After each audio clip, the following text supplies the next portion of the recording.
Reborn to love my devil husband episode 49। जब 49 तुम्हारी हिम्मत कैसे हुई। अल्पेश अपने होश में तब आता है जब उसे अनन्या की आवाज सुनाई देती है।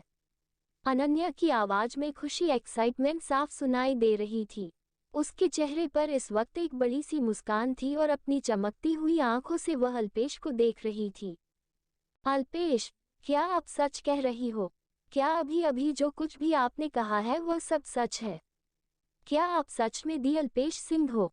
ओ माय गॉड, सीरियसली मुझे तो अपनी आंखों पर विश्वास ही नहीं हो रहा है। मतलब मैं अनन्या सच में अल्पेश सिंह की वाइफ हूँ। कहीं मैं सपना तो नहीं देख रही? अनन्या की ऐसी बातें सुनकर अल्पेश को समझ में नहीं आ रहा था कि उसे इस वक्त हंसना चाहिए या रोना चाहिए। यहाँ उसने अपनी सच्चाई बताई थी कि वह एक माफिया किंग है। उसकी बीवी यह सच्चाई जानने के बाद उसे डरने की जगह उसे अप्रिशिएट कर रही थी। वह भी इतनी ज्यादा एक्साइटेड होकर। ये सोचते हुए वह अपना एक हाथ आगे बढ़ता है और अनन्या के सर पर चेक करने लगता है कि कहीं वह बीमार तो नहीं है।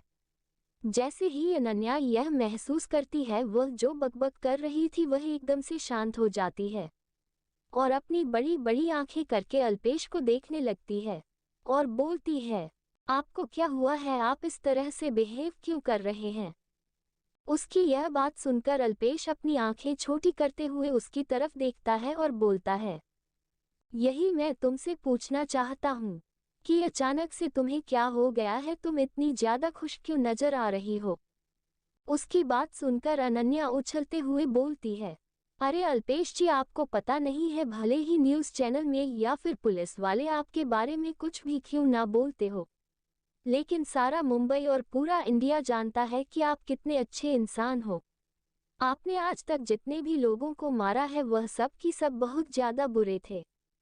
आपके बारे में कई बार मैंने न्यूज़ पढ़ी है, लेकिन मैंने कभी भी आपके चेहरे पर इतना ध्यान नहीं दिया था, क्योंकि जब भी आपका कोई भी फोटो छपता था तो वह बहुत ज्यादा ब्लर कर दिया जाता था, जिसकी वजह से मुझे आपके चेहरे के बारे में नहीं पता था। लेकिन उसी टाइम पर भी मैं आपको बहुत एडमायर थी।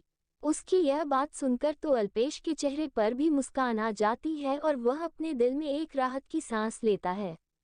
वह अपने मन में बोलता है, मुझे तो सच में बहुत ज्यादा डर लग रहा था कि कहानी इसको मेरी असलियत पता चली तो यह मुझे छोड़कर ना चली जाए, लेकिन मैंने कभी नहीं सोचा था कि मेरी असलियत जाने के बाद इसका ऐसा रिएक्शन होगा।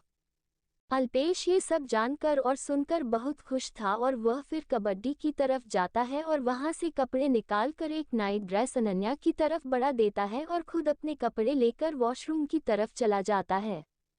अनन्या तो बस उसे जाते हुए देखते ही रह जाती है। थोड़ी ही देर में वह अपने कपड़े चेंज करके वापस आता है तो अनन्या को उन्हीं कपड़ों में देखकर बोलता है, क्या हुआ, तुमने कपड़े चेंज क्यों नहीं किया है? क्या तुम्हें यहाँ पर कपड़े चेंज करने में अनकंफर्टेबल फील हो रहा है? कोई बात नहीं, तुम अंदर बाथरूम में जाकर चेंज कर लो। अनन्या उसकी बात सुनकर अभी उसकी बात का जवाब नहीं देती है, जिससे वह थोड़ा सा कंफ्यूज्ड हो जाता है और उसकी तरफ जाकर अपना हाथ उसके चेहरे के सामने हिलने लगता है, जिससे वह लड़की अपने होश में आ जाती है और वह गुस्से से घूरते हुए इस वक्त अल्पेश को ही देख रही थी। कंफ्यूज हो जाता है कि उसने अब ऐसा क्या कर दिया है जिसकी वजह से वह इतनी ज्यादा गुस्से में है। क्या हुआ, तुम मुझे इस तरह से क्यों देख रही हो? जाओ जाकर कपड़े चेंज कर लो, वैसे भी रात बहुत हो गई है। उसकी यह बात सुनकर अन्य को गुस्सा आ जाता है और वह अल्पेश का हाथ पकड़कर उसे खींचकर बेड पर बिठा देती है और फिर उसकी आंखों में आंखें डालकर बोलती है, क्या भूल गए हैं कि आज क्या है? बाहर जब आयशा और नंदिनी ने आपसे कहा था तो आपके पास गिफ्ट नहीं था। मुझे समझ में आती हो वह बात, क्योंकि आपकी कोई बहन नहीं है और नहीं आपने मूवीज देखी है, लेकिन इसका मतलब ये थोड़ी है कि शादी की पहली ही रात को आप फर्स्ट नाइट भी भूल जाए। और फर्स्ट नाइट बनाने से पहले हस्बैंड अपनी वाइफ को गिफ्ट देते हैं, आपने तो मुझे कुछ भी नहीं दिया है और देने के नाम पर दे क्या रहे हैं ये नाइटवेयर? ये कहते हुए अनन्या नाइटवेयर को अल्पेश की गोद में फेंक देती है और बोलती है, अपना सच में एक नंबर के एंड रोमांटिक इंसान हो। क्या आपकी सच में कोई गर्लफ्रेंड नहीं रही थी? क्या आपको नहीं पता है कि लड़कियों को गिफ्ट किसने ज़्यादा पसंद होते हैं? और खास करके अपने हस्बैंड की हाथों गिफ्ट। अल्पेश अपनी आंखें बड़ी बड़ी किए हुए अपने सामने बैठी हुई उस लड़की को देख रहा था। उसे कल रात वाली लड़की याद आ रही थी जो कि इतनी ज़्यादा मासूम और प्यारी थी। सुबह जब वह सोकर उठी थी तो वह रो रही थी। और बीवी बनने के बाद जो ऑफ द सडन लड़कियों में इतना ज़्यादा चेंज आ कैसे जाता है। तभी उसे थोड़ी देर पहले चिराग के साथ हुई अपनी बातचीत याद आती है। फ्लैशबैक। चिराग, मुझे सच में नहीं पता था कि वह लड़की सच में अनन्या की बहन होगी। मुझे अभी तक अनन्या ने अपने बारे में हुए हादसे के बारे में कुछ भी नहीं बताया है।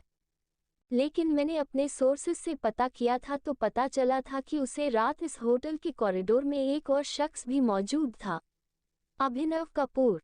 उसकी बात सुनकर चिराग, जो कि सिगरेट पी रहा था, वह एक पल के लिए रुक जाता है, लेकिन अगले ही पल बोलना है। तुम क्या करना चाहते हो? क्या तुम चाहते हो कि मैं अर्जुन से इस बारे में बात करूं? क्योंकि भले ही वह उसे अपना भाई न मानता हो, लेकिन हम यह नहीं भूल सकते हैं कि आखिर वह है तो उसका भाई ही।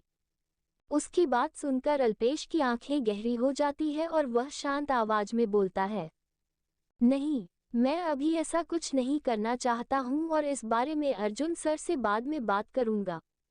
पहले मुझे अनन्या का दिल जीतना होगा। इस हादसे के बाद वह सच में बहुत ज्यादा घबरा गई है। वह ठीक से बात भी नहीं कर पा रही है। ऊपर से मैं भी उसके लिए एक अनजान ही हूँ।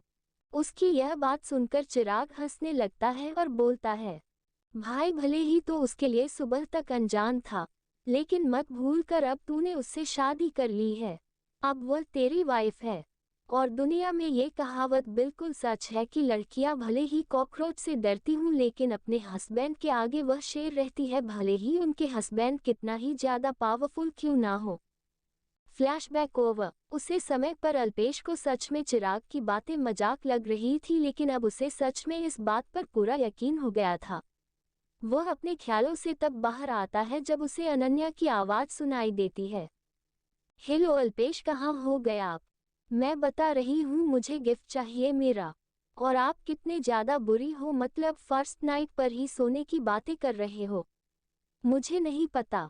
अभी उसने इतना ही कहा था कि अल्पेश उसे खींचकर अपने ऊपर लिटा देता है और एक झटके में ही उसके ऊपर आते हुए उसके होठों को अपने होठों से बंद कर देता है। अनन्या इस बात के लिए बिल्कुल भी तैयार नहीं थी, जिससे उसकी आंखें एकदम से बड़ी बड़ी हो जाती है। लगातार 10 मिनट तक वाइल्ड किस करने के बाद अल्पेश उससे दूर होता है और उसकी आंखों में आंखें डालकर बहुत ही सेडिक्टिव आवाज में बोलता है, हाँ, तो माय डियर वाइफ, आपका हस्बैंड इतना भी ज्यादा रोमांटिक नहीं है। वह तो मैं इसलिए कुछ नहीं कर रहा था क्योंकि कल रात ही हमारे बीच वह सब हुआ था।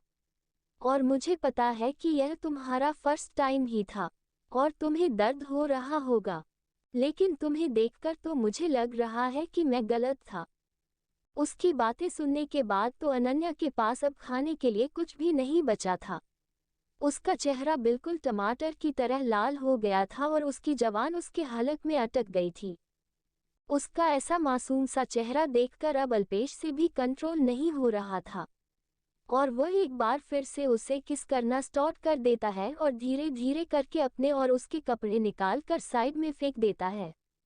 थोड़ी ही देर में अनन्या की सिसकियां पूरे रूम में गूंजने लगती है। अल्पेश में उसे ज्यादा तक नहीं किया था क्योंकि वह जानता था कि भले ही ये लड़की कितनी ही ज्यादा चुलबुली क्यों ना हो, लेकिन था तो वह उसका फर्स्ट टाइम है और उसे दर्द हो रहा होगा। उसके बाद वह उसे अपनी बाहों में भर के आराम से सो जाता है। अगली सुबह अर्जुन बहुत पहले ही अपने ऑफिस के लिए निकल गया था चिराग के साथ। आयशा भी आज अपने ऑफिस गई हुई थी और वह अपने केबिन में बैठी हुई थी। उसके चेहरे पर एक डेविल मुस्कान थी क्योंकि वह सामने चल रही वीडियो को देखकर बहुत ज्यादा खुश थी। तो आखिरकार मछली अपने जाल में फंसी गई। शिकारी को तो कुछ करना ही नहीं पड़ा। बस कल की बात और है, उसके बाद तो तुमसे मैं अनन्या और अपना दोनों का बदला एक साथ ले लूंगी रीमा। मुझे तो लगा था कि तुमने जो कुछ भी गलत किया है वह मेरे साथ ही किया है। पर नहीं, गलत इंसान हमेशा गलत होता है और वह किसी के साथ सही कर ही नहीं सकता है। लेकिन अब चिंता मत करो, सबसे पहले मैं शुरुआत तुमसे ही करने वाली हूँ। बस कल का इंतजार है। कल तुम्हारी वह so called friend plus partner Trisha भी यहाँ पर आएगी अपना लटका हुआ मुंह लेकर, और उसके सामने ही मैं तुम्हें तुम्हारे ससुराल भेजूंगी। तब उसका जो एक्सप्रेशंस होगा उसे देखकर मुझे जो तसल्ली मिलेगी ना, मैं पता नहीं सकती हूँ। वह ये सब अपने आप से बातें करके बहुत खुश हो ही रही थी कि तभी उसे एक कॉल आता है। वह कॉलर आईडी पर नाम देखती है और तुरंत ही फोन उठा लेती है। हेलो। अभी उसने इतना ही कहा था कि उसे कॉल से चिल्लाने और सीखने की आवाज़ सुनाई देने लगती है। यह आवाज़ सुनकर आयशा घबरा जाती है। वह इस आवाज़ को बहुत अच्छे से जानती थी। वह जानती थी कि यह एकांश का फ़ोन है, लेकिन उसके फ़ोन से इस लड़की की आवाज़ क्यों सुनाई दे रही है, वह भी चिल्लाने की। हेलो हेलो एकांश, कहाँ हो तुम? और यह आवाज़ कैसी आ रही है? मैडम, मैं पार्किंग लॉट में हूँ और ये लड़की आपकी कार में कुछ करने की कोशिश कर रही थी, इसलिए मैंने इसे पकड़ रखा है। आप बताएं मैं इसका क्या करूं, इस ऊपर लेकर आऊं या फिर इसे पुलिस के हवाले कर दूं? अभी उसने इतना ही कहा था कि पीछे से एक लड़की के चिल्लाने की आवाज़ सुनाई देती है। तुम बदतमीज बॉडीगार्ड, तुम्हारी हिम्मत कैसे हुई मुझे इस तरह से बांधने की? मैं बता रही हूँ, मैं तुम्हें छोड़ूंगी नहीं। उन दोनों की बातें सुनकर आयशा का सर चक्कर आने लगता है और वह अपना हाथ अपने सर पर रख लेती और जल्दी से एकांश को जवाब देते हुए बोलती है। एकांश, उसे लड़की को कुछ भी मत करना, मैं अभी के अभी आ रही हूँ। फ्रेंड्स, कैसी लग रही है आपको ये स्टोरी? अगर पसंद आ रही है तो प्लीज़ लाइक और कमेंट जरूर करें।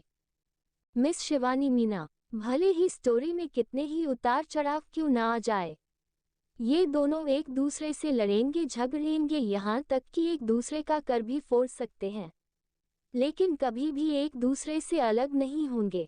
वैसे आप लोगों को ये स्टोरी पसंद तो आ रही है ना? अगर हाँ तो प्लीज़ कमेंट में यस जरूर कमेंट करें। Story promotion. रिबॉर्न एक नई दुनिया। ये कहानी है आरोही और करण की।